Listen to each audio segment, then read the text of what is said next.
پروردگار عالم نے دین مبین کے اندر جہاں ایک طرف سے فطرت کا سہارا لیا جو انسان کے لیے معلوم ہے یا کم از کم معروف ہے، مشہور ہے فطرت کسے کہتے ہیں، جہاں خدا متعال نے اس فطرت کو بہت زیادہ استعمال کیا قرآن کریم میں اپنے دین مبین کے اندر، اسی طریقے سے بہت ساری ایسی چیزوں کو دین سمجھانے میں استعمال کیا جن کو عام لوگ بہت آسانی سے سمجھ سکتے ہیں، انہیں اس میں کوئی مشکل پیش نہیں آتی. لیکن بعض اوقات اتنا آسان ہونے کے باوجود ہم لوگ شاید کچھ مفاہیم کے عادی ہو جاتے ہیں، شاید کچھ اصطلاحات کے عادی ہو جاتے ہیں، تو ان اصطلاحات کو جس طرح سے ہمیں سمجھ لینا چاہیے تھا ہم نہیں سمجھ پاتے، اور جس طریقے سے ہمیں جان لینا چاہیے تھا شاید اس کے اندر ہم سے کچھ کوتاہی ہو جاتی ہے. اس خاطر بعض اوقات ایسا ہوتا ہے کہ ہم یہ سمجھ رہے ہوتے ہیں کہ یہ ہمیں پتہ ہے، لیکن جب اس کے اوپر غور کرنے لگتے ہیں تو دیکھتے ہیں کہ نہیں، جس طرح ہم سمجھ رہے تھے شاید ہمیں نہیں معلوم، اور شاید ابھی بہت وقت لگے گا کہ ہم ان کو سمجھ پائیں. میں ایک مثال آپ کی خدمت میں عرض کرتا رہتا ہوں، اسی کو ابتداً دہرا کر پھر مطلب کو آگے بڑھائیں گے. درود بھیجے گا محمد و آل محمد،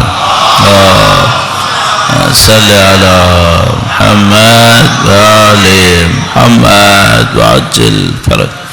مثلا ایک اصطلاح جو میں اور آپ بہت زیادہ استعمال کرتے ہیں، اور قرآنی اصطلاح بھی ہے، روایات کے اندر بھی بہت آئی ہے، ہماری زبان پر بھی ہے، وہ ہے صراط. اب کبھی ہم صراط کو ایک خاصیت کے ساتھ استعمال کرتے ہیں جیسے صراط مستقیم، اور کبھی ہم صراط کو ایک اور کیفیت کے ساتھ استعمال کرتے ہیں جیسے پل صراط. صحیح. اب یہ پل صراط ذرا سا عجیب ہے ویسے، چونکہ صراط کا مطلب ہوتا ہے راستہ، اور پل صراط یعنی راستے کا پل، تو یہ تھوڑا سی عجیب ہے یہ اصطلاح. اچھا آپ ذرا تصور کیجئے گا کہ اگر آپ سے میں کہتا پل صراط آپ جانتے ہیں، تو کیا کوئی ہوتا جو کہتا کہ میں نہیں جانتا؟ سب جانتے ہیں پل صراط. اچھا اگر میں کہوں صراط مستقیم، تو کیا کوئی ہے جو کہے کہ میں نہیں جانتا؟ تو بھائی اگر تم نہیں جانتے تو یہ جو سورہ فاتحہ میں بار بار کہتے ہو اہدنا الصراط المستقیم، یہ کیا کہہ رہے ہو پھر؟ تو پل صراط بھی پتہ ہے، صراط مستقیم بھی پتہ ہے، لیکن اب اگر کوئی یہ کہے کہ وہ جو پل صراط ہے صراط مستقیم ہے، ذرا اس کو ڈیفائن کرو کہ یہ کیا ہے. تو مثلا روایات میں پل صراط اور صراط مستقیم کو مختلف طریقوں سے بیان کیا گیا ہے. مثلا کہا گیا ہے کہ یہ پل صراط، یہ جیسے میں نے عرض کیا پل صراط ذرا سا عجیب سی اصطلاح ہے، لیکن فرض کر لیجیے ہم استعمال کر لیتے ہیں پل صراط بال سے زیادہ باریک ہے، شمشیر کی دھار سے زیادہ تیز ہے. ٹھیک ہے. اچھا کیا واقعاً کوئی پل ہے؟ واقعاً کوئی پل ہے؟ تو مثال کے طور پر ہمارے پاس اس سے زیادہ بیان بھی ہے. مثلا یہ کہا گیا ہے کہ اس کے اوپر سے چلنا ہے، اور چلنے میں اگر کوئی لڑکھڑایا تو اس کو جہنم میں جانا پڑے گا، اس کو جہنم میں جانا ہوگا. گویا یہ پل جہاں کہیں بھی ہے، اچھا یہ پل محشر کے بعد ہے کہیں پر، میدان حشر سے پہلے نہیں ہے، یہ میدان حشر کے بعد آتا ہے، اور یہ جنت اور جہنم سے پہلے ہے کہیں. اس کا ریزلٹنٹ ایکچولی جنت یا جہنم ہے، کیونکہ پل صراط سے اگر کوئی گرا تو وہ جہنم میں ہے. اب اس تعبیر میں بھی تھوڑا سا سمجھ لیجیے مسامحہ ہے، وہ اس طریقے سے کہ بعض روایات نے بتایا کہ یہ جو پل صراط ہے یہ در حقیقت جو آتش جہنم ہے یہ اسی کے اوپر ہے، اسی کے اوپر ہے. یعنی اگر کوئی پل صراط پہ چلے اور اس کے پاس وہ حفاظتی چیزیں نہ ہوں جو ہونی چاہیے تو وہ جل جائے گا، تو جل جائے گا. یعنی پل صراط پہ چلنے والے کو اگر حفاظتی چیزیں میسر نہ ہوئیں تو جلنا یقینی ہے، جلنا یقینی ہے. اس میں پل صراط جہنم میں نہیں ہے، لیکن پل صراط کو آگ ضرور لگ رہی ہے، اور اگر کوئی اس کے اوپر حفاظتی بند کے ساتھ نہیں آیا ہے تو اس نے جل جانا ہے. اچھا یہ ہو گیا پل صراط، بال سے زیادہ باریک ہے اور شمشیر کی دھار سے زیادہ تیز ہے. اچھا اب تصور یہ ہے کہ یہ جو آخرت ہے یہ ہماری ہی دنیا کا نتیجہ ہے. جو کچھ دنیا میں ہے وہی آخرت بنتی ہے. آخرت کوئی نئی چیز نہیں بنتی. ہمارے ہی اعمال آخرت بناتے ہیں. ہمارے اعمال آخرت بناتے ہیں. تو مثلا سعدی شیرازی کا ایک واقعہ مشہور ہے. اب نہیں معلوم کتنے اور لوگوں سے بھی مشہور ہے, لیکن پاکستان میں اس کو سعدی شیرازی کے نام سے مشہور کیا ہوا ہے. ممکن ہے اس کا کوئی اور اصل کہنے والا ہو. تو کہتے ہیں کہ ان کی والدہ نے کہا کہ بیٹا کہیں سے آگ لے کر آؤ, چونکہ اس زمانے ماچس وغیرہ تو ہوتی نہیں تھی, لائٹرز وغیرہ. تو وہ کہیں پہ اگر آپ کو گھر میں رات کو آگ بجھ گئی ہے اور صبح کو لکڑیوں میں آگ لگانی ہے تو آگ کہیں اور سے لانی پڑے گی آپ کو. تو بچے سے کہا کہ جا کے آگ لے کر آؤ. اس نے کہا کہ میں کہاں سے لے کر آؤں, شاید ٹالنے کے لیے, شاید نہ لانے کے لیے, یا واقعاً سوال کیا. تو وہ ماں بھی شاید کہیں غصے میں بھری بیٹھی ہوئی تھی, اور اس نے کہا کہ جہاں سے بھی لاؤ جہنم سے لاؤ. تو اس نے کہا کہ جہنم میں آگ نہیں ہوتی, ہم لوگ لے کے جاتے ہیں.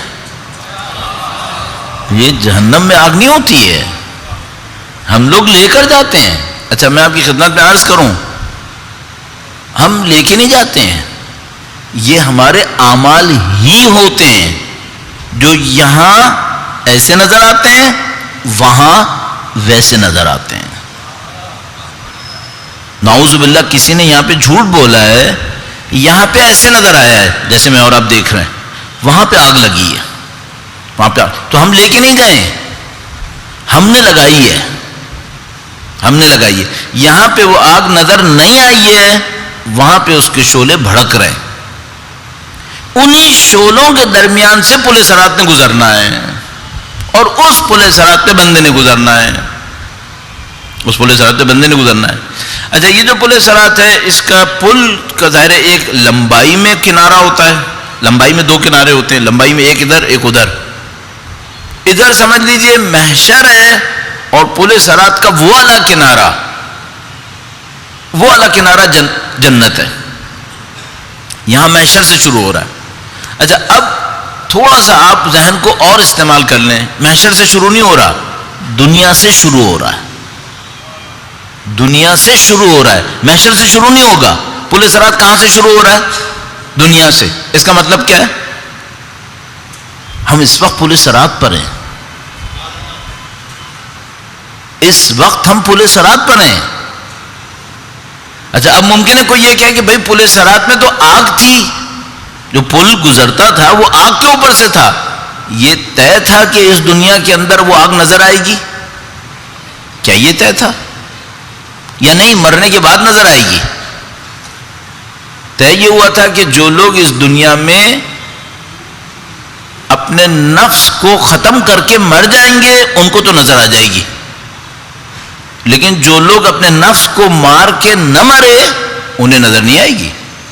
قرآن کریم نے فرمایا موتو قبل ان تموتو, مرو اس سے پہلے کہ تمہیں موت آئے. یہ روایات کے اندر بھی آیا, روایات کے اندر موت اختیار کرو اس سے پہلے کہ موت آئے. کون سی موت؟ اختیاری موت, اپنے نفس کی موت, اپنے نفس کے اوپر ایسی گرفت کہ جس کے بعد وہ شہوات کے اوپر نہ جا سکے. کل آپ کی خدمت میں عرض ہوا نا جو بلاغت سے شاہد علی ذالک العقل, اس بات کے اوپر عقل کب گواہی دے گی؟ جب وہ اسر الہوا سے اذا خرج من اسر الہوا, جب وہ ہوا و ہوس کی قید سے آزاد ہو جائے گی. جب وہ ہوا و ہوس کی قید سے آزاد ہو جائے گی تو در حقیقت یہ نفس مر چکا ہے پازیٹیو سینس کے اندر. چونکہ نفس مر چکا ہے تو اس کو وہ نظر آنا شروع ہو جائے گا جو عام لوگوں کو مرنے کے بعد نظر آتا ہے. تو وہ آگ دیکھ پائے گا جو عام لوگ مرنے کے بعد دیکھ پائیں گے. تو پل صراط کب شروع ہوئی ہے؟ پل صراط ہمارے یہاں آتے ہی شروع ہو گئی ہے. اب ہم اسی پل صراط پر ہیں. اچھا اس پل صراط کا جو لمبائی کا ایک کونا ہے وہ یہاں دنیا سے شروع ہوتا ہے, لمبائی کا دوسرا کونا جنت کی طرف جاتا ہے. ان بٹوین کیا ہے؟ ان بٹوین وہ شعلے ہیں جو کس نے بھڑکائے؟ انشاءاللہ کہ ہم نے نہیں بھڑکائے. گناہ کرے گا تو بھڑکیں گے, انشاءاللہ کہ نہیں بھڑکائے ہوں گے. کرے گا گناہ تو بھڑکیں گے. اچھا یہ جو پل چلتا ہے اس کا ایک رائٹ اور لیفٹ پر بارڈر ہوتی ہے. پل آپ نے دیکھا ہے کتنا ہی چوڑا کیوں نہ ہو, رائٹ لیفٹ پہ ایک بارڈر ہوتی ہے. رائٹ لیفٹ کی اس کی بارڈر کیا ہے؟ روایت نے کہا اس کی ایک سائڈ کی بارڈر ہے صلہ رحم, دوسری سائڈ کی بارڈر ہے امانت داری. اگر کسی نے صلہ رحم میں کوتاہی کی تو یہ تو آلریڈی بال سے زیادہ باریک ہے, تو اس کا مطلب دیر از نو بارڈر. اگر کسی نے صلہ رحم میں کوتاہی کی تو رائٹ سائڈ کی بارڈر اس کی گئی, تو یہ تو ویسے ہی بال سے زیادہ باریک تھا, تو بچے گا کیا؟ اور لیفٹ کی بارڈر بھی جائے گی اگر امانت دار بھی نہ ہوا. اچھا اس کے بعد یہ کہاں جائے گا؟ نیچرلی کی آگ کے اندر جائے گا. کون سی آگ؟ جو اس نے باقی اعمال سے لگائی ہوگی. اچھا اب ایک آدمی کو تصور کریں کہ جس نے نعوذ باللہ کچھ اعمال سے آگ لگائی ہے, لیکن امانت داری اور صلہ رحم میں اچھا ہے, اس کا مطلب اس کی تھوڑی بچت ہے. کیوں؟ ابھی پل کے اوپر ہے, یہ ہے آگ کے اندر لیکن رہے گا پل کے اوپر. اچھا کسی نے اگر اعمال سے آگ بھی لگائی ہے اور صلہ رحم اور امانت داری بھی نہیں ہے, اس کا مطلب کیا ہے؟ اب اس کا کوئی پرسان حال نہیں ہے. یہ دو باتیں ہو گئیں. اچھا اب ایک اور اس کا ساتھ مسئلہ ہے, وہ کیا ہے؟ اس کی صفت ہے کہ یہ مستقیم ہے. اس کی صفت یہ ہے کہ یہ مستقیم ہے. اچھا اور ہم خدا سے بار بار کہہ رہے ہیں خدایا اہدنا الصراط المستقیم, اس کے سیدھے پر ہی ہمیں ہدایت دے دے. اچھا اگر کوئی خدا کی ہدایت کو نہ لے تو کیا ہوتا ہے؟ پھر یہ سیدھا نہیں ہوتا, پھر یہ گھومتا ہے. اچھا گھومنے کے نتیجے میں کیا ہوتا ہے؟ سیدھا ہوگا تو جنت میں جائے گا, گھومے گا تو کہاں جائے گا؟ نیچے کیا تھی؟ نیچے آگ ہے. کس نے لگائی ہے؟ ہم ہی نے لگائی. اگر لگائی ہے, یہ صراط مستقیم ہمیں پتا تھی. ہر روز سورہ فاتحہ میں کیا مانگ رہے تھے پھر ہم؟ ابھی جب سورہ فاتحہ پڑھی تھی تو صراط مستقیم سوچی تھی کیا؟ پھر فاتحہ کا ثواب بن رہا ہوگا. اب اگر کوئی مجھ سے پوچھے نماز بے حیا و برائی سے کیوں نہیں روکتی, تو میں اس سے کہوں گا کہ نبی نے فرمایا تھا کہ کوئی نماز فاتحہ کے بغیر نہیں ہو سکتی, اور فاتحہ ہم پڑھ نہیں رہے تو نماز بے حیا و برائی سے کیسے روکے گی؟ ابھی تو ہوا ہے صراط مستقیم, یہ تو بہت کہانی باقی ہے. نامہ اعمال کسے کہتے ہیں؟ بہت کچھ باقی ہے. ہم لوگ یہ سمجھ رہے ہیں دین تھا 5 وقت کی نماز پڑھنا, چند روزے رکھنا, ایک آدھ حج کر لو, باقی چھوٹے موٹے کام کاج, دین پورا ہو گیا. دین یہ ہے, دین یہ ہے کہ جو کچھ بھی کر رہے ہیں ایک ایک سیکنڈ کچھ ہو رہا ہے اور وہی نصیب ہوگا جو ہم کر رہے ہیں. یہ دین ہے. دین کہتا ہے غور کرو. ہم لوگ یہ سمجھ رہے ہیں, خدا متعالی ہم سے قرآن کریم میں فرماتا ہے کیا تم نے یہ سمجھا ہے کہ ہم کچھ نہیں کریں گے, کوئی امتحان نہیں لیں گے؟ خدا کہہ رہا ہے تم بھول جاؤ کہ ہم امتحان نہیں لیں گے, ہم ہر چیز کا امتحان لیں گے. اب آپ تصور کیجئے, میں ایک دنیاوی مثال آپ کی خدمت میں عرض کرتا ہوں اپنی ٹیچنگ کے سابقے کو استعمال کرتے ہوئے. درود بھیجے گا محمد و آل محمد صلی علی محمد و آل محمد وعجل فرجہم. ٹیچنگ کے سابقے کو استعمال کرتے ہوئے ہم لوگ جب کبھی ٹیسٹ لیتے تھے بچوں سے یا ایگزام لیتے تھے تو کبھی ان سے کہتے تھے کہ بیٹا یہ چند چیپٹرز ہیں, ان میں سے ایگزام آئے گا. اچھا بعض اوقات کہتے تھے نہیں چیپٹر میں سے نہیں آئے گا, پورے سلیبس میں سے آئے گا, پورے سلیبس میں سے آئے گا. اچھا بعض اوقات ان سے کہہ دیتے تھے کہ بیٹا ذرا دیکھ کے تیاری کرنا کیونکہ پیپر تھوڑا سخت ہوگا. اچھا بعض اوقات ان کو کہتے تھے کہ بیٹا یہ وارننگ ہے, اس میں کوئی بچہ یہ نہ سوچے کہ ہلکا ہوگا. اچھا بعض اوقات بہت ٹائٹ کرنے کے لیے کہہ دیتے تھے کہ بیٹا ذرا اے گریڈ لا کے دکھاؤ. تو جب ہم وارننگ اس ٹائپ کی کرتے تھے کہ کوئی ذرا اے گریڈ لا کے تو دکھائے, تو بچے سمجھ جاتے تھے کہ اب جو کچھ ہوگا وہ بہت بڑی کہانی ہوگی, اب پیپر سخت ہوگا. اچھا خدا, نبی, امام, اولیاء سب کہہ رہے ہیں امتحان سخت ہے, راستہ بہت سخت ہے. اچھا ہمارا دل ہم سے کیا کہہ رہا ہے؟ انشاءاللہ آسان ہوگا. کس کی بات مانوں؟ وہ سب کہہ رہے ہیں کہ سخت ہوگا. اب میں نہج البلاغہ میں سے شاید کچھ جملے نکال کے آپ کی خدمت میں عرض کروں گا.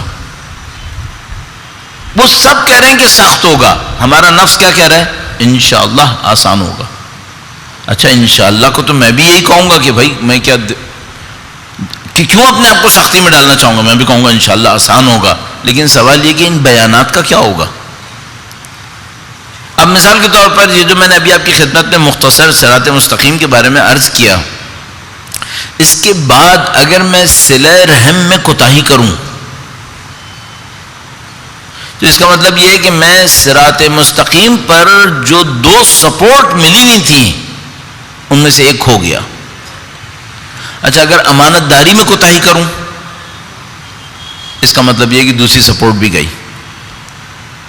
اب اگر کسی کو یہ دیکھنا ہے میں صراط مستقیم پہ کیا رہوں گا، تھوڑا سا حساب کر لے میں نے زندگی میں امانت داری میں کتنا اسکور کیا ہے. اچھا امانت داری کے اسکور کو کیسے سمجھوں؟ ایک وہ امانت داری ہوتی ہے جو کسی نے 25 آدمیوں کے سامنے مجھے دکھا کر کوئی چیز دے دی تو مجھے تو واپس کرنی پڑ جائے گی. ایک وہ امانت داری ہوتی ہے جس میں کسی نے کچھ نہیں دیکھا لیکن دیکھنے والا خدا ہے. بات بھی کوئی کروڑوں کی نہیں ہے، بات چند روپے کی ہے لیکن مال خدا کا ہے. اور اگر کہیں معاملہ مال سے نکل کر ہدایت پر آ گیا، اب بتاؤ امانت داری کیا ہے؟ امانت داری کسے کہتے ہیں؟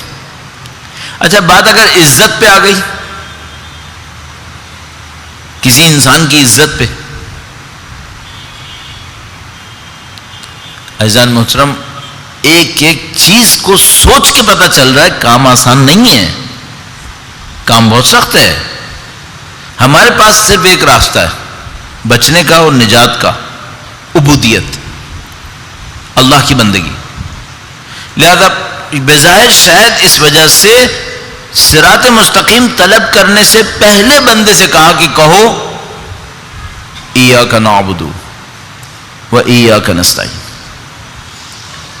بندگی کے سوا کوئی راستہ نہیں ہے. اور نصرت مدد خدا ہی سے طلب کرنی ہے، اور خدا پورے نظام کے ساتھ، خدا، قرآن، نبی، خاندان عصمت و طہارت. درود بھیجے گا محمد و آل محمد، صلی علی محمد و آل محمد عجل فرج. اچھا ہر روز کیا ہوتا ہے کہ کچھ لوگ نئے آتے ہیں، ہر روز کچھ لوگ نئے آتے ہیں. جو نئے آتے ہیں وہ بیچارے پریشان ہو رہے ہوتے ہیں کہ یہاں ہو کیا رہا ہے. تو ان حضرات کی خدمت میں عرض کروں گا کہ آپ اگر زیادہ پریشانی میں مبتلا ہیں تو آپ باہر بھی جا سکتے ہیں، اور اگر آپ رکنے پر کسی بھی وجہ سے مجبور ہی ہیں تو اپنی عبادت کو ضائع نہ کریں، سن ہی لیں، نقصان نہیں ہوگا انشاءاللہ، اللہ بہتر کرے گا. درود بھیجے گا محمد و آل محمد، صلی علی محمد و آل محمد وعجل فرج. یا اللہم صلی علی محمد و آل محمد وعجل فرج. کل آپ کی خدمت میں عرض ہوا کہ مولا نے کس طریقے سے اصطلاح کی تعریف فرمائی. جس کو ہم نے عزت سمجھا، امام نے فرمایا نہیں یہ عزت نہیں ہے. تمہیں عزت ڈھونڈنی تھی قناعت کے اندر، جو قاضی شرح کو لکھ کے بھیجا اور کہا کہ تمہیں عزت ڈھونڈنی تھی قناعت کے اندر، تم نے قناعت کی عزت دے دی اور مانگنے کی ذلت لے لی. یہ تم نے کیوں کیا؟ اب ہمیں فوراً ایک بات سمجھ میں آ گئی. امام فرما رہے ہیں کہ جو تم لوگ عزت کا معیار سمجھ رہے تھے وہ معیار صحیح نہیں ہے. اب اس سے ہمیں ایک بات سیکھنی چاہیے، باقی جو چیزوں میں ہم نے معیار سیکھے ہیں وہ وہی ہیں جو امیر المومنین کہتے ہیں. مثلا عزت سمجھ میں آئی، ہم عزت سمجھ رہے تھے زیادہ دولت، زیادہ شہرت، زیادہ طاقت. امام فرمایا نہیں، عزت قناعت کے اندر ہوتی ہے، عزت قناعت کے اندر. آپ کو یاد ہے پہلے دن میں نے آپ کی خدمت میں ایک روایت عرض کی تھی جس میں 4 پوائنٹس تھے اور چاروں کو لوگ غلط سمجھ رہے تھے. بڑی سواری، اچھی سواری، بڑا گھر، چراغ، لباس، تو چاروں کو لوگ غلط سمجھ رہے تھے. اور امام نے فرمایا کہ نہیں، اس سواری کا مطلب یہ ہے، گھر کا مطلب یہ ہے، لباس کا مطلب یہ ہے، چراغ کا مطلب یہ ہے. بالکل ایسے ہی ہو رہا ہے ہم لوگوں کے ساتھ. ہم غلطی مفاہیم میں کر رہے ہیں، کانسیپٹس میں غلطی کر رہے ہیں. امام فرما رہے عزت تھی قناعت کے اندر، تم لوگ کثرت کے اندر سوچ رہے ہو. اور جو میں کل پرسوں آپ کی خدمت میں شاید عرض کیا تھا کہ انہوں نے فرمایا کہ ہم تمہیں دعوت دے رہے ہیں کوثر کی اور تم جا رہے ہو تکاثر کی طرف. تکاثر کے لیے الہاکم التکاثر ہے، کوثر کے لیے انا اعطیناک الکوثر. تمہیں کوثر پہ جانا ہے نہ کہ تکاثر کے اوپر. تو فرمایا تمہیں قناعت پہ جانا تھا نہ کہ طلب کے اوپر، لالچ کے اوپر. تم لالچ کے اوپر کہاں عزت ڈھونڈ پا رہے ہو؟ اب تصور کیجیے گا، ہمیں یہ دیکھنا پڑے گا اہل بیت سلام اللہ علیہم اجمعین ہمیں کن چیزوں میں مفاہیم دے رہے ہیں. ان کی ذوات مقدسہ پہ درود بھیجے گا، محمد و آل محمد صلی علی محمد وعجل. تو اس کا ایک راستہ یہ ہوتا ہے کہ ہم ان کے جملات دیکھتے ہیں، ان کے احادیث کو دیکھتے ہیں اور ان احادیث کو دیکھتے ہوئے رابطوں کو تلاش کرنے کی کوشش کرتے ہیں. رابطوں کو ہم تلاش کرنے کی کوشش کرتے ہیں، جو میں نے آپ کی خدمت میں کل پرسوں چند آیات کے ذریعے سے عرض کیا تھا کہ جیسے کیسے رابطہ بن رہا تھا ہوا و ہوس کی مخالفت میں اور ہدایت میں، اور ہوا و ہوس کی پیروی میں اور گمراہی میں رابطہ بن رہا تھا. تو ہمیں اس طریقے سے چند رابطوں کو دیکھنا ہوتا ہے. اب یہ میں ایک خطبہ آپ کی خدمت میں عرض کر رہا ہوں، یہ خطبہ نمبر 109 ہے جعفری صاحب کی ترتیب میں، اور 108 بنے گا مفتی جعفر حسین صاحب کی ترتیب میں. ایک خطبہ کم، اور باقی آگے جاتے جاتے پھر ترتیب تبدیل ہو جائے گی. تو ابھی فی الحال جعفری صاحب کی ترتیب میں 109 اور مفتی جعفر حسین صاحب کی ترتیب میں 108. خطبہ دیکھیے گا. خطبے میں امام نے ارشاد فرمایا، شروع سے میں تھوڑا سا کم کروں گا. امام نے مختلف چیزوں کی حکمت کو بیان کیا ہے کہ اللہ نے رسول کے اوپر ایمان کیوں رکھا، اور کلمۃ الاخلاص کیا ہے، نماز کیوں قائم کرنے کو کہا، زکوٰۃ کیوں کہا، رمضان میں روزے کیوں فرمایا. اب یہاں تک پہنچا. پھر فرمایا وحج البیت، خدا متعال نے حج البیت واعتمارہ، بیت اللہ کا حج، بیت اللہ کا عمرہ کیوں قرار دیا. فرمایا فإنہما ينفیان الفقر، یہ لوگوں سے غربت کو دور کرنے کے لیے. اچھا، لوگ یہ سمجھ رہے ہیں کہ ہم حج کریں گے ہی اس وقت جب ہم امیر ہوں گے. ہمارے تو یہی ہوتا ہے، ظاہر ہے جب استطاعت ہوگی تو حج واجب ہوگا. اور عمرہ تو کوئی اگر پیسہ ہے ہی نہیں تو کرے گا ہی نہیں، کیوں کرے گا بھائی. اچھا، ہمیں ذرا سا دیکھنا پڑے گا کہ یہ امام نے کیوں فرمایا ہے کہ حج اور عمرہ اللہ نے رکھا ہے فقر کو دور کرنے کے لیے. یہ کون سا فقر ہے؟ یہ پیسے کا فقر ہے، عقل کا فقر ہے، دوستوں کا نہ ہونا ہے، قوم اور ملت سے جدائی کا فقر ہے. کون سا فقر ہے یہ؟ فرمایا حج و عمرہ کو خدا نے واجب کیا، فإنہما ينفعان الفقر. ترجمہ میں فرمایا حج و عمرہ کہ یہ دونوں چیزیں فقیری کو دور کرتی ہیں. اس کے بعد ہے وَيَرْخَصَانِ الذَّنْبِ، اور یہ گناہوں کو دھو دیتی ہیں. اچھا، جب انسانوں کے گناہ دھل جاتے ہیں تو کون سی غربت دور ہوتی ہے؟ جب گناہ دھلتے ہیں تو مال بڑھتا ہے؟ نہیں. جب گناہ دھلتے ہیں تو نورانیت کی غربت دور ہو جاتی ہے، نہ مال کی غربت. صلی علی محمد وآل محمد وعجل. گناہوں کے دھلنے سے مال بڑھنے کا کیا تعلق ہے؟ گناہوں کے دھلنے سے ایک اور غربت کم ہوتی ہے. وہ غربت کس بات کی تھی؟ بصیرت نہیں تھی. اللہ کا دین سمجھ میں نہیں آتا تھا. سمجھ میں آتا بھی تھا تو عمل میں نہیں آتا تھا. اگر حج و عمرہ صحیح کر لے انسان، امام فرمائے تمہاری غربت ختم ہو جائے گی. تمہاری نورانیت میں اضافہ ہو جائے گا، تمہیں دین سمجھ میں بھی آئے گا، عمل میں بھی آئے گا. آپ کی خدمت میں یاد ہوگا، میں نے آپ کی خدمت میں روایت عرض کی تھی اللہ کے رسول کی، ان انفسکم مرہونۃ باعمالکم فکفوا انفسکم باستغفارکم.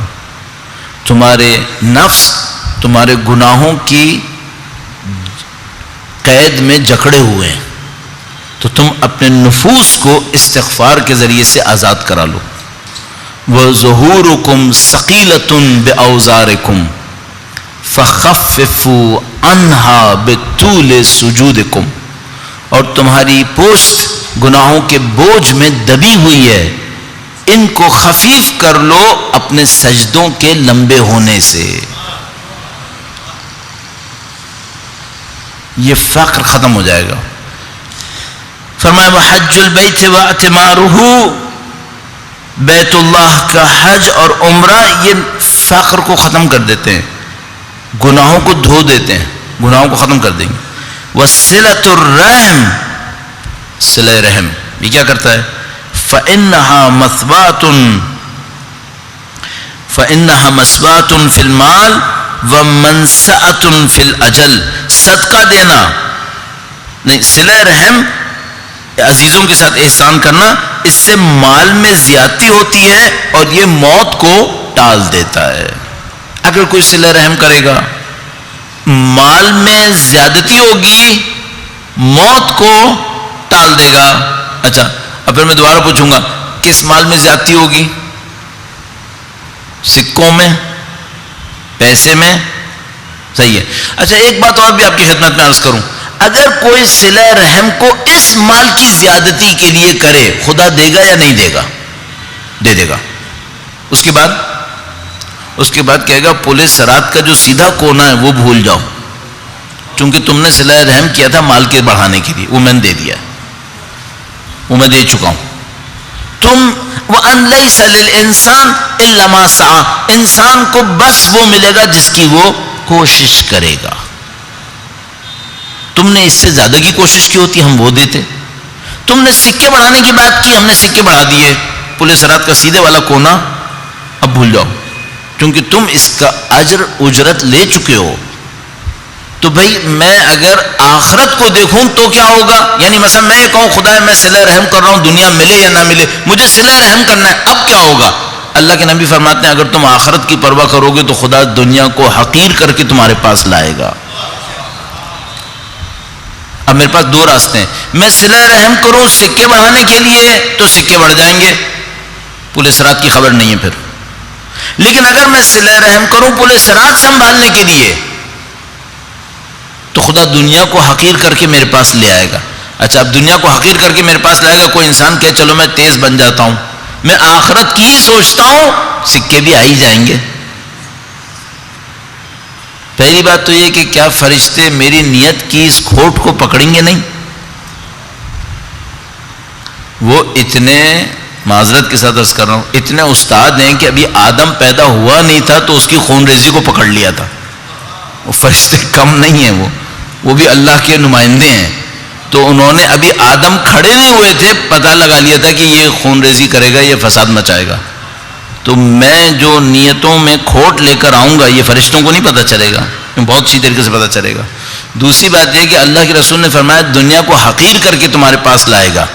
اصل ممکن ہے دنیا میری نظروں میں اتنی حقیر ہو جائے کہ مجھے سکے مانگنے ہی نہ پڑے، پھر ممکن ہے ایسا ہو جائے. ہم کیوں یہ سمجھ رہے ہیں کہ خدا بے نیازی سکے دے کے کرے گا؟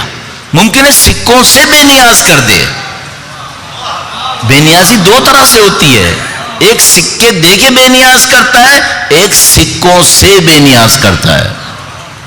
اصل بے نیازی وہ ہے جو بغیر دیے کر دیتا ہے. اس لیے ابو ذر بے نیاز ہیں جبکہ زر ہے ہی نہیں ان کے پاس، نظر نہ مال، اور وہ بے نیاز ہیں. درود بھیجے گا محمد و آل محمد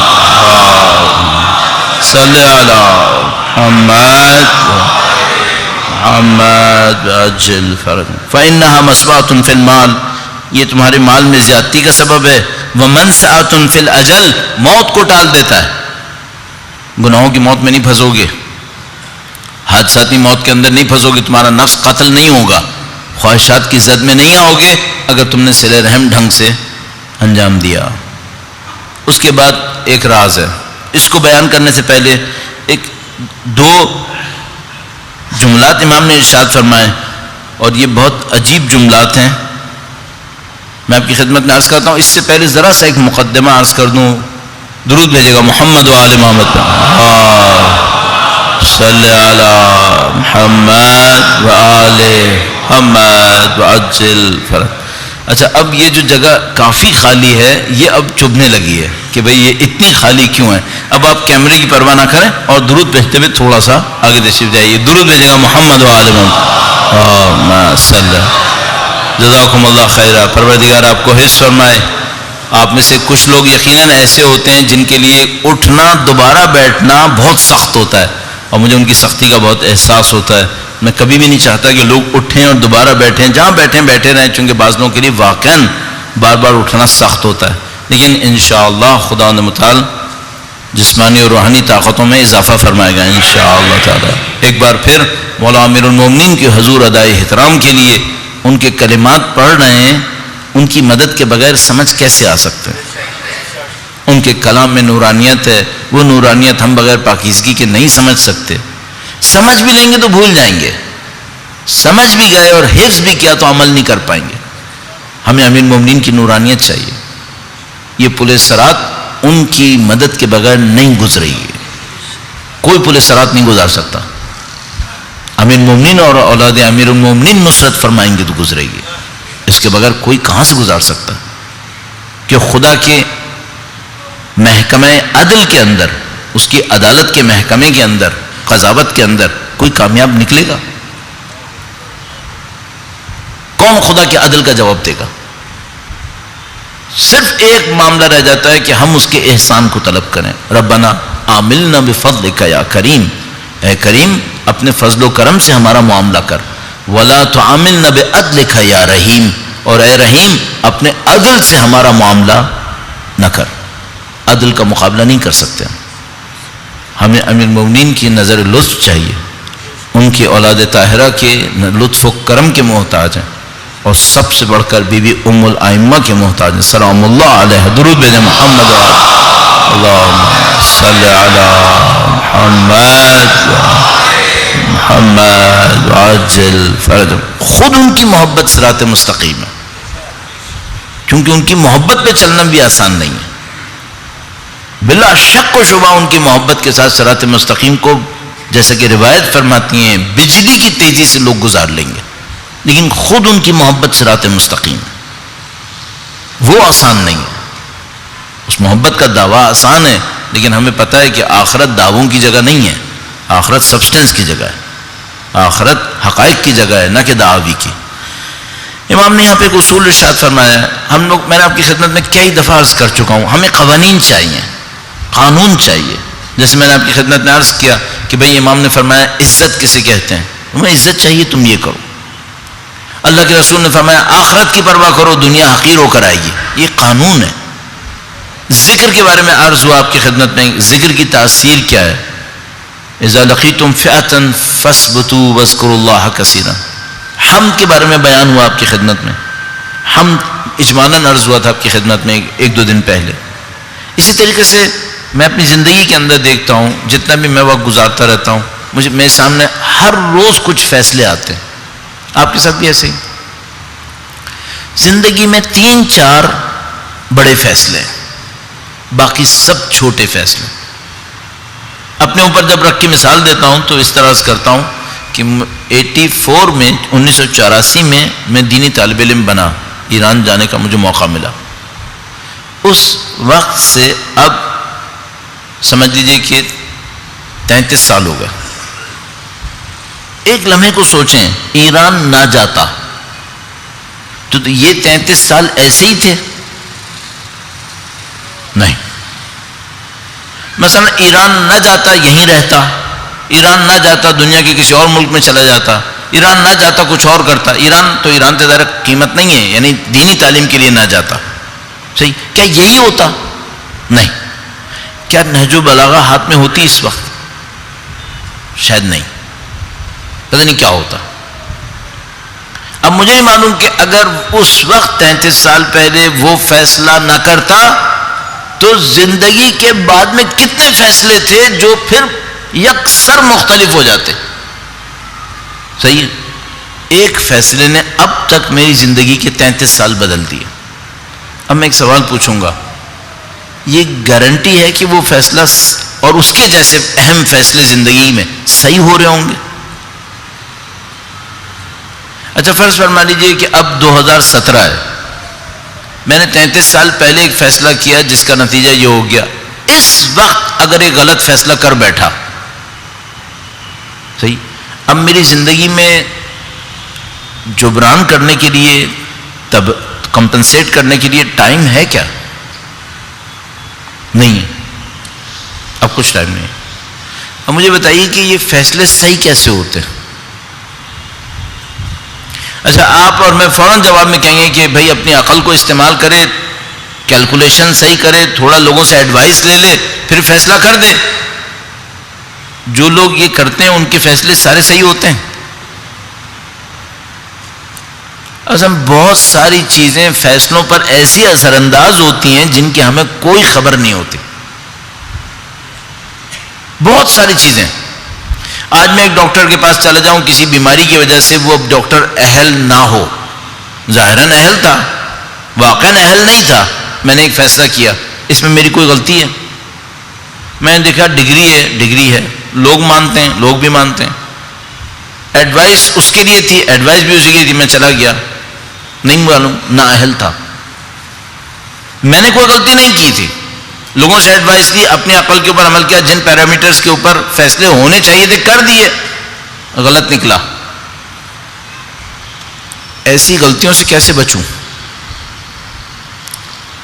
امام نے ارشاد فرمایا تم بچ سکتے ہو. کیسے بچیں؟ عجیب جملہ ارشاد فرمایا. امام نے فرمایا صدقہ دو قسم کا ہوتا ہے. ایک وہ صدقہ ہوتا ہے. اچھا صدقہ کسے کہتے ہیں؟ جیسے میں نے کہا نا پل صراط, ابھی تھوڑی دیر پہلے تک پتا تھا, بعد میں پتا چلا کہ نہیں پتا تھا. صراط مستقیم تھوڑی دیر پہلے پتا تھا, بعد میں پتا چلا نہیں پتا تھا. صدقہ ابھی پتا ہے کہ پتا ہے. صدقہ کسے کہتے ہیں؟ ہماری دنیا میں مسجد کو, مدرسے کو, غریبوں کو پیسہ دینا صدقہ ہے ہماری دنیا کے اندر. اچھا نماز پڑھنا بھی صدقہ ہوتا ہے؟ ہاں ایک سینس میں کار خیر ہے, اچھا کام ہے, صدق نیت سے کیا گیا ہر وہ کام جو خدا کے لیے ہو صدقہ ہے. صدق نیت کے ساتھ کیا گیا ہر وہ کام جو خدا کے لیے ہو صدقہ ہے. آپ یہاں تشریف لائے مجلس میں, نیت یہ ہے کہ آپ اہل بیت کے ساتھ متصل رہنا چاہتے ہیں, سید الشہداء کے غم میں عزا منعقد کرنا چاہتے ہیں, مولا امیر المومنین کی فرمائشات اور بیانات سے استفادہ کرنا چاہتے ہیں. یہ کام صدق نیت سے کر رہے ہیں, بالکل کام اچھا ہے, کام اچھا ہے, خدا کے لیے کر رہے ہیں, خدا کے لیے کر رہے ہیں, یہ صدقہ ہے یا نہیں ہے؟ یہ بھی صدقہ ہے. اچھا اب صدقہ جاریہ کیا ہوتا ہے؟ صدقہ جاریہ وہ اچھا عمل ہوتا ہے جس کی تاثیر چلتی رہتی ہے. صحیح ہے.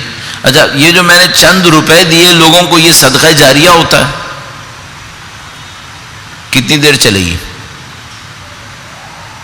آپ تصور کیجیے گا صدقہ جاریہ کسے کہتے ہیں. اب ایک دو مسئلے ہیں, میں اس کو زیادہ پیچیدگی میں نہ ڈالوں. صدقہ ہو گیا, اب دو امام نے فرمایا صدقہ دو قسم کا ہوتا ہے. ایک وہ صدقہ ہوتا ہے جو انسان چھپا کے دیتا ہے, ایک وہ صدقہ ہوتا ہے جس کے لیے کہیں نہ کہیں بتانا پڑ جاتا ہے. خود بتائے خرابی ہے, خود بتائے, مثلا وہ کہے اعلان کرو کہ میں نے مسجد کو اتنے 1000 روپے دیے, صحیح, یہ تو نیٹ ریاکاری ہے, اس کو تو بول جاؤ, یہ تم نے اپنے لیے کیا, اس کا اجر تمہیں دنیا ہی میں تمہارے لیے مل جائے گا. وہ یہ کیا ہوگا, وہ تمہارے جیسے 4 لوگ تمہاری تعریفیں کریں گے اور معاملہ ختم ہو جائے گا. اچھا ایک دفعہ کیا ہوتا ہے, کوئی کام اچھا ہو رہا ہے, مجھے کرنا ہے اور بتا کے کرنا ہے. کیسے؟ اگر میں اپنے لیے حسن ظن کا قائل ہو جاؤں تو جیسے جو میں کر رہا ہوں، اب میں آپ کے سامنے پردے میں بیٹھ کر مجلس نہیں پڑھ سکتا، مجھے آپ کو بتانا پڑے گا کہ میں مجلس پڑھ رہا ہوں، صحیح ہے؟ اس کو میں اچھے کام کو خدا کے لیے کر رہا ہوں، اچھی نیت سے، صدقہ ہے یا نہیں ہے؟ صدقہ ہے۔ بتا کے کر رہا ہوں یا چھپا کے کر رہا ہوں؟ بتا کے کرنے پہ مجبور ہوں، چھپا کے کر کے ہو ہی نہیں سکے گا۔ اس کا علیحدہ ثواب ہے، اس کا علیحدہ اثر ہے۔ اب ایک صدقہ ہے جس کو چھپا کے کرنا ممکن ہے، صحیح ہے، اس کا کچھ اور اثر ہے۔ امام فرمانے ہاں اس کا کچھ اور اثر ہے۔ بس صدقہ وہ جو کچھ ایسا ہوتا ہے جو بتا کے کرنا ہوتا ہے، نہ وہ کہ جو چھپا کے کرنا تھا میں نے بتا دیا، وہ تو ریاکاری ہے، پھر تو معاملہ ہی ختم ہو گیا اس کا۔ آپ کو ڈونیشن دینا تھا مثال کے طور پر، کوئی ضرورت نہیں تھی کہ اعلان کراتے کہ میں نے کیا، آپ نے اعلان کروایا، جو چھپا کے کر سکتے تھے اس کا اعلان کروا دیا، اس کا مطلب ہے اس کا معاملہ ختم ہو چکا ہے، یہ اللہ کی راہ میں نہیں تھا، یہ آپ کے اپنی راہ میں ہو گیا۔ اب وہ کچھ ایسے اچھے کام ہیں جن میں چھپانا ممکن نہیں ہے۔ آپ نے جماعت سے نماز پڑھنی ہے، چھپ کے پڑھ سکتے ہیں جماعت سے نماز؟ او بھائی جماعت سے نماز پڑھنی ہے تو جماعت میں پڑھنی ہے، جماعت میں پڑھو گے تو دو بندے دیکھیں گے کہ تم جماعت سے پڑھ رہے ہو۔ یہ اچھا کام ہے جو چھپا کے نہیں ہو سکتا ہے۔ آپ نے حج کرنا ہے، چھپا کے ہو جائے گا؟ کہاں سے چھپا کے حج کریں گے؟ بیت اللہ کے لیے جائیں گے آپ، سب سفر کریں گے، سب کو نظر آ جائے گا کہ آپ حج پہ جا رہے ہیں، زیارت پہ جائیں گے آپ انشاءاللہ ابھی۔ تو یہ سب یہ وہ اچھے کام ہیں جو چھپا کے نہیں کیے جا سکتے ہیں، ان کو تو دکھا کھول کے ہی کرنا پڑے گا، اس کا اپنا اثر ہے۔ کچھ کام ہیں جو چھپا کے کیے جا سکتے ہیں، ان کا اپنا اثر ہے۔ اب ذرا دیکھیے گا امام نے کیا فرمایا، فرمایا وَالصَّدَقَةُ السِّرُّ، اور مخفیانہ صدقہ دینا، یہ کیا کرتا ہے؟ فرمایا کہ فَإِنَّهَا تُكَفِّرُ الْخَطِيئَةَ، یہ تمہارے گناہوں کا کفارہ بن جاتا ہے، صحیح ہے؟ یہ ایک ترجمہ ہو گیا۔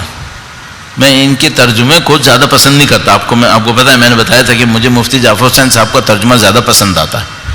ان کا ترجمہ بہت سادہ ہے، تکفر الخطیئہ، انہوں نے اس کا مطلب یہ لکھا کہ خطیئہ یعنی گناہ، یہ گناہوں کا کفارہ بنتا ہے، لیکن اس کا ایک اور مطلب بھی ہے، وہ کیا ہے؟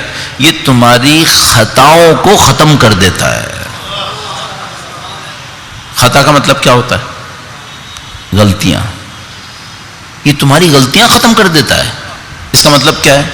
تم زندگی میں صحیح فیصلے کرنے لگتے ہو۔ اور میں نے آپ کی خدمت میں عرض کیا، اگر کسی انسان کو یہ پناہ مل جائے کہ اس کے فیصلے صحیح ہو رہے ہوں تو معاملہ ہی ختم ہو گیا، پھر تو معاملہ ہی ختم ہو گیا۔ امام فرما رہے ہیں یہ جو مخفیانہ صدقہ ہے وہ تمہیں یہ دے سکتا ہے۔ وَالصَّدَقَةُ السِّرُّ فَإِنَّهَا تُكَفِّرُ الْخَطِيئَةَ وَالصَّدَقَةُ الْعَلَانِيَّةَ، اور کھلے عام صدقہ دینا یہ کیا کرتا ہے؟ فَإِنَّهَا تَدْفَعُ مَيْتَةَ السَّوْءِ، یہ تمہیں بری موت سے بچا لیتا ہے، بری موت سے بچا لیتا ہے۔ اچھا ہم لوگ یہاں بری موت کسے کہتے ہیں؟ ایکسیڈنٹ، اس کو عربی میں موت الفجأہ تعبیر کرتے ہیں، حادثاتی موت، اسے بری موت نہیں کہتے، اسے کہتے ہیں حادثاتی موت۔ بری موت کسے کہتے ہیں؟ اب آپ جانتے ہیں، بری موت یہ ہے جس کو لینے کو انسان تیار نہیں تھا۔ کم سے کم بری موت یہ ہے، میں اپنی زندگی گزار رہا تھا، مرنے کے لیے تیار نہیں تھا، کوئی مجھ سے پوچھے مرنا چاہتے ہو تو میں کہوں گا ابھی نہیں، موت آ گئی۔ یہ میتۃ السوء کی کم سے کم تعبیر ہے، یہ مرنے کے لیے تیار نہیں تھا۔ اب میتۃ السوء کی بری قسمیں اور کیا ہوں گی؟ او ہو پھر تو آپ جانتے ہی ہیں، نعوذ باللہ تعالی ایسے کسی گناہ میں موت آ جائے جس میں اب اسی میں حشر ہوگا، یہ تو بہت برا ہو گیا۔ کم سے کم میتۃ السوء یہ ہے کہ انسان تیار نہیں ہے۔ امام فرمائے تم صدقہ دو اللہ کی راہ میں، چھپا کے دو گے تمہاری غلطیوں کو، تمہارے گناہوں کو ختم کرے گا،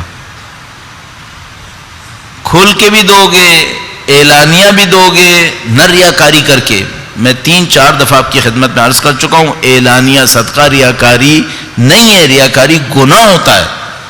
جس چیز کا اعلان نہیں ہونا چاہیے اس کا اعلان کرنا، یہ صدقہ اعلانیہ نہیں ہے، یہ صدقہ ہے ہی نہیں اصلاً. صدقہ اعلانیہ کا مطلب وہ اچھے کام ہے جن کو سوائے دکھا کے کرنے کے، سوائے سب کے سامنے کرنے کے کچھ راستہ ہی نہیں تھا. امام فرمایا تم صدقہ اعلانیہ کرو، یہ تمہاری بری موت سے تمہیں بچا لے گا. صحیح. یہ وہ تعلقات ہیں جو ہمیں صرف اہل بیت بتا سکتے ہیں، یہ صرف ہمیں یہیں سے پتہ چل سکتا. اب میں آخر میں چند جملے آپ کی خدمت میں امام کی ایک نصیحت سے عرض کروں گا اور آپ کی زحمت تمام کروں. یہ خطبہ ایک نمبر 109 تھا. یہ تھوڑا سا اور خطبہ، اس کے اندر جملے کافی زیادہ ہیں. میں نے آپ کے سامنے صرف 3-4 جملے عرض کیے ہیں. چند جملات ایک اور خطبے سے عرض کرتا ہوں، اس کے اندر امام کی نصیحت ہے. درود بھیجیے گا محمد و آل محمد پر.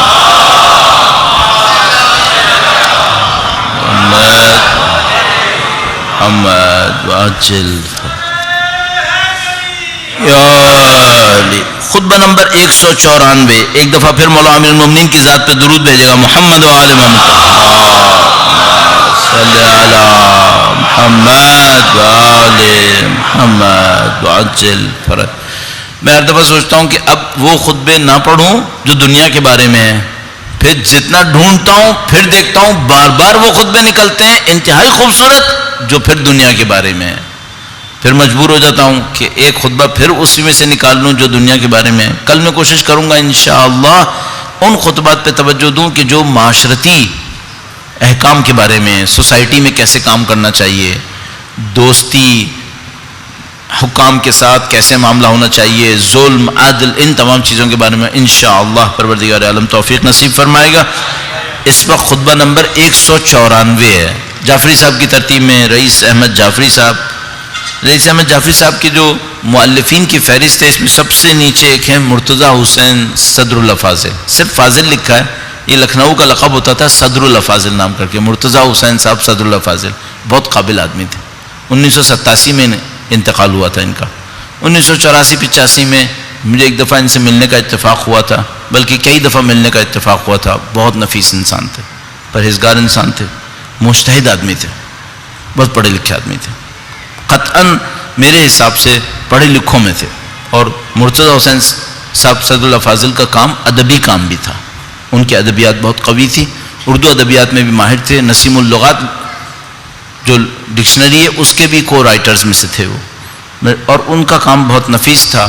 اور عجیب بات تھی کہ جو آرکیولوجسٹ ہوتے ہیں ان کی طرح قدیم قوموں کی رائٹنگز پڑھ سکتے تھے. آرکیولوجسٹ کی طرح قدیم قوموں کی رائٹنگز پڑھ سکتے تھے. تو مجھے یاد ہے ایک دفعہ میں کچھ رسالے لے گیا تھا نیشنل جغرافک کے، تو وہ کہیں بیٹھے ہوئے تھے تو ہمارے ساتھ کچھ ڈاکٹرز بیٹھے ہوئے تھے. میرے خیال میں 1985 کی بات ہے شاید.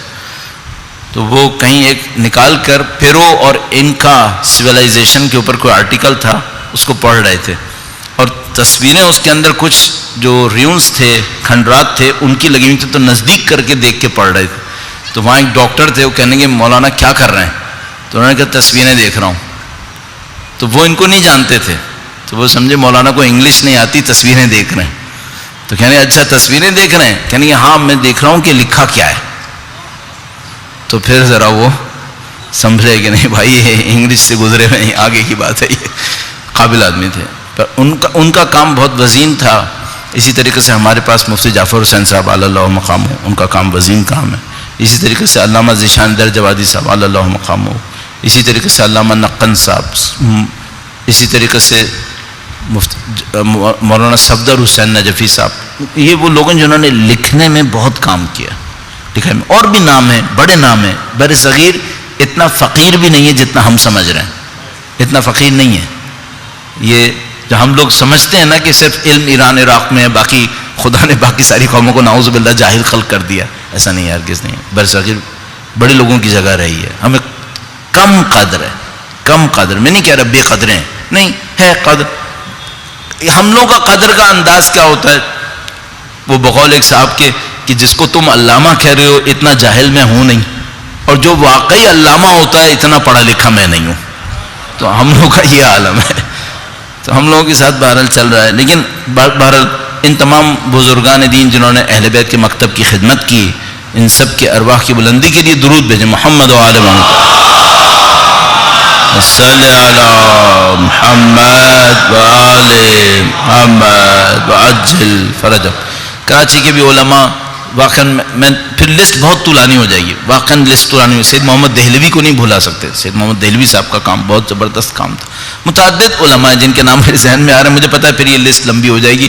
سب کی ارواح کے لیے ایک بار پھر درود بھیجے گا. محمد و آل محمد اللہم صلی علی محمد و آل محمد وعجل فرج.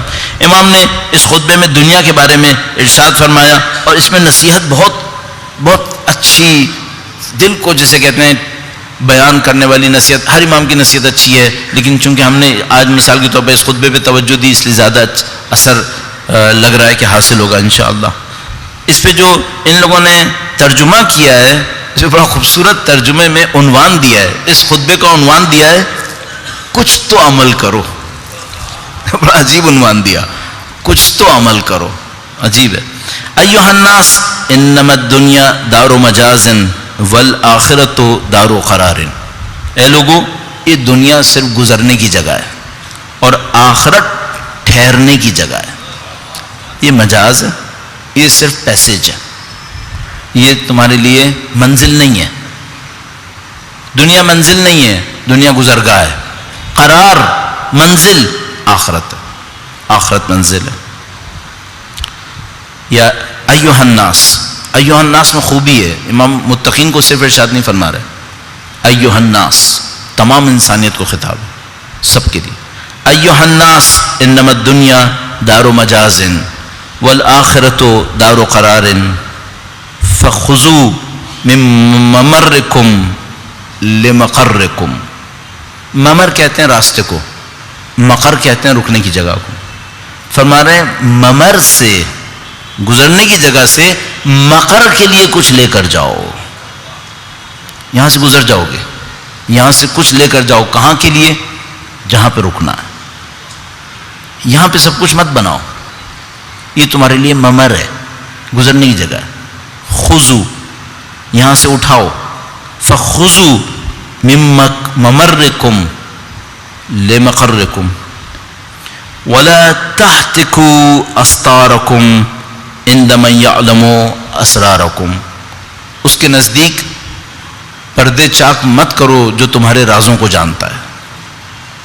اس کے سامنے پردے چاک مت کرو جو تمہارے رازوں کو جانتا ہے. اس نے پردہ ڈالا ہوا ہے، اس پردے کی حفاظت کرو. عجیب جملہ ارشاد فرمایا، ولا تحتکوا استارکم. اپنے ان پردوں کو چاک مت کرو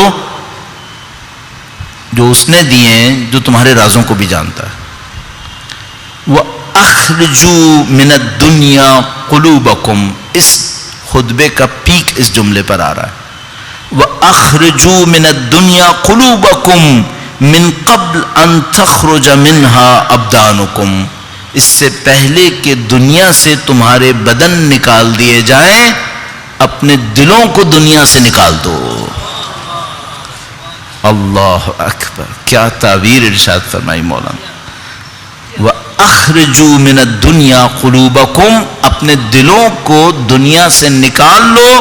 مِن قَبْلِ أَن تَخْرُجَ مِنْهَا أَبْدَانُكُمْ. اس سے پہلے کہ یہاں سے تمہارے بدنوں کو نکال دیا جائے. فَفِيهَا اخْتُبِرْتُمْ وَلِغَيْرِهَا خُلِقْتُمْ. اس میں تم آزمائے جاتے ہو، خلق کہیں اور کے لیے کیے گئے ہو. اس میں تم آزمائے جاتے ہو، خلق کہیں اور کے لیے کیے گئے ہو. یہاں کے لیے خلق نہیں ہوئے ہو، یہاں آزمائنے کے لیے بھیجے گئے ہو. یہ تمہارا ایگزامینیشن ہال ہے، اس سے زیادہ اس پہ محنت مت کرو. فَفِيهَا اخْتُبِرْتُمْ. اس میں تم امتحان میں ڈالے گئے ہو. ان المرء اذا هلك قال الناس ما ترك وقالت الملائکہ ما قدم. جب کوئی مرتا ہے تو لوگ پوچھتے ہیں کیا چھوڑ کے گیا، فرشتے پوچھتے ہیں کیا لے کر آیا ہے. اللہ اکبر. یہاں سے اپنے بدن نکال لو، قلوب نکال لو اس سے پہلے کہ تمہارے بدن نکالے جائیں. اس میں تم آزمائش کے لیے بھیجے گئے ہو، نہ ٹھہرنے کے لیے. کہیں اور ٹھہرنا ہے تم. جب تم یہاں سے جاتے ہو تو لوگ پوچھتے ہیں کیا چھوڑ کے گیا، فرشتے پوچھتے ہیں کیا لے کر آیا. للہ آباؤکم، تمہیں تمہارے اجداد کی قسم. بہت عجیب فرمایا، للہ آباؤکم. عرب اپنے آباء و اجداد پہ بہت فخر کرتے تھے نا، تو امام نے کہا تمہیں تمہارے اجداد کی قسم. فقدموا بعضا یکن لکم قرضا ولا تخلفوا کلا فیکون علیکم کلا. فرمایا تمہیں تمہارے اجداد کی قسم، کچھ چیزیں بھیج دو جو تمہیں قرض کی طرح واپس مل جائیں گی. سب کچھ یہاں چھوڑ کے مت جاؤ جو تمہارے لیے وبال جان بن جائیں گی. کچھ چیزیں بھیج دو، یہ تمہیں قرض کی طرح مل جائیں گی. قرض کون لے گا تم سے؟ خدا. وَمَن يُقْرِضُ اللَّهَ قَرْضًا حَسَنًا، کون ہے جو اللہ کو قرض دے؟ امام فرمانے کچھ چیزیں قرض میں دے دو خدا کو جو تمہیں واپس مل جائیں گی. اور سب کچھ یہاں چھوڑ کے مت جاؤ جو تمہارے لیے وبال بن جائیں گی. مت چھوڑ کے جاؤ، یہاں پہ وبال بن جائیں گی تمہارے لیے. کیا بلیغ نصیحت ہے. کبھی اکیلے میں بیٹھ کے پڑھیے گا.